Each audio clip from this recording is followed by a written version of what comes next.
When my grandmother died, I thought the hardest part would be saying goodbye to the woman who had practically raised me. I never imagined the real pain would come afterward, from my own sister. Growing up, my sister and I were never particularly close, but I always believed that blood meant loyalty. She was older than me by 4 years, more confident, more outspoken, and in many ways more favored by our parents.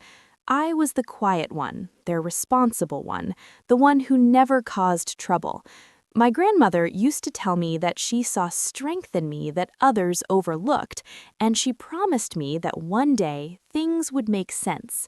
When she passed away after a long illness, I was devastated, but I found comfort in knowing she had left something behind for me, not just financially, but emotionally. A few weeks after the funeral, my parents and sister told me there would be a meeting with a lawyer regarding her estate.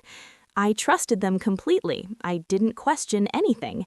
At the meeting, documents were presented quickly, explanations were rushed, and I was told everything had already been handled.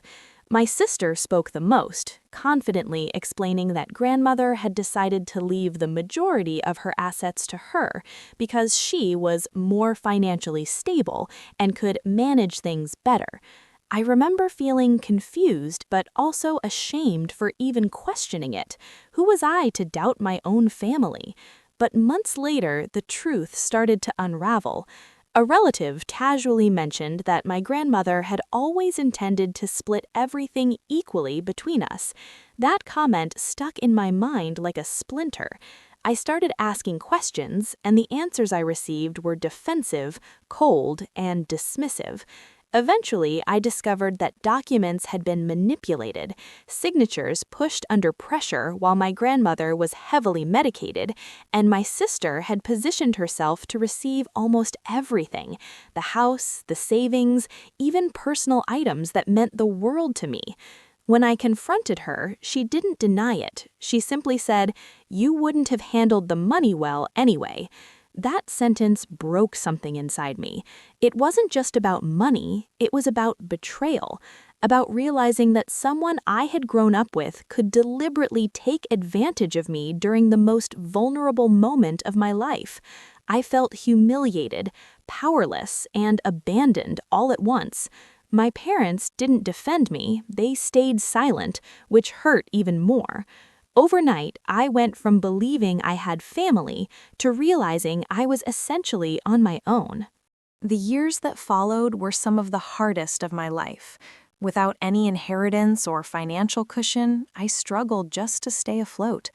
I worked multiple jobs, lived in tiny apartments with barely enough space to breathe, and constantly worried about bills. There were nights I cried myself to sleep, replaying the betrayal over and over in my mind, wondering how things could have turned out so differently if my sister had simply been fair.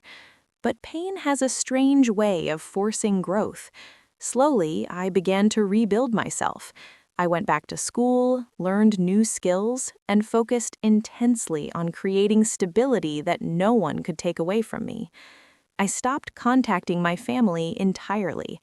Holidays passed without messages. Birthdays came and went in silence. At first, the loneliness was crushing, but over time, it became peaceful. I realized I didn't miss the people as much as I missed the idea of what I thought they were supposed to be. Meanwhile, my career started improving. Opportunities appeared because I worked relentlessly, often harder than anyone around me.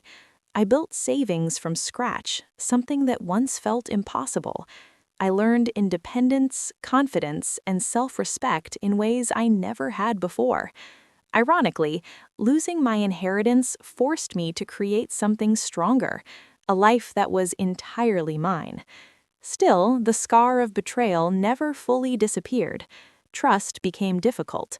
Whenever someone mentioned family loyalty, I felt a quiet bitterness inside. I wondered if my sister ever thought about what she had done, or if she justified it completely in her mind.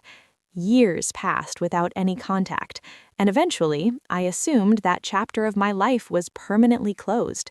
I believed I would never hear from her again. In many ways, I hoped that was true. Then, one evening, completely out of nowhere, my phone rang with a number I didn't recognize. I almost ignored it, but something made me answer. The voice on the other end froze me instantly. It was my sister. I hadn't heard her voice in years, yet I recognized it immediately. She sounded different, though, weaker, hesitant. After an awkward pause, she started talking, explaining that she was going through a difficult time. Her business had failed, debts had piled up, and she was on the verge of losing everything. Then came the words I never expected to hear. She needed my help. In that moment, a flood of memories rushed back. The lawyer's office, the manipulated documents, her cold expression when she told me I wouldn't have handled the money well. I felt anger, disbelief, and a strange sense of irony all at once. The person who had taken my future was now asking me to save hers. She tried to justify herself, saying she had made mistakes, that life hadn't gone as planned, that family should support each other.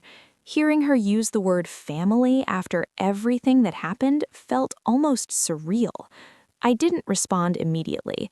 Instead, I listened as she spoke about her fears, her stress, her desperation. Part of me felt sympathy, not for what she had done, but for the fact that she was human and struggling.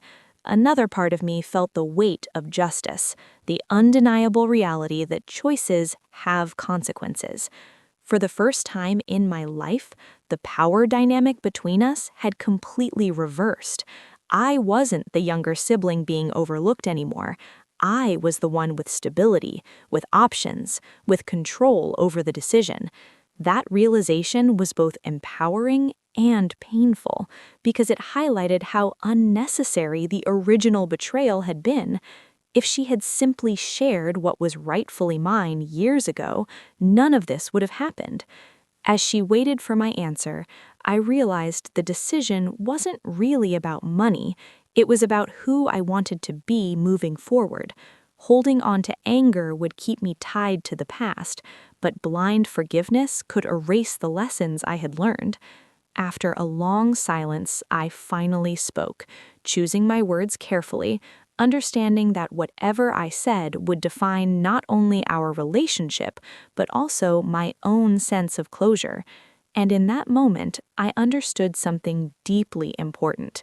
Sometimes the greatest victory isn't revenge or refusal, it's recognizing your own strength and deciding your future on your own terms.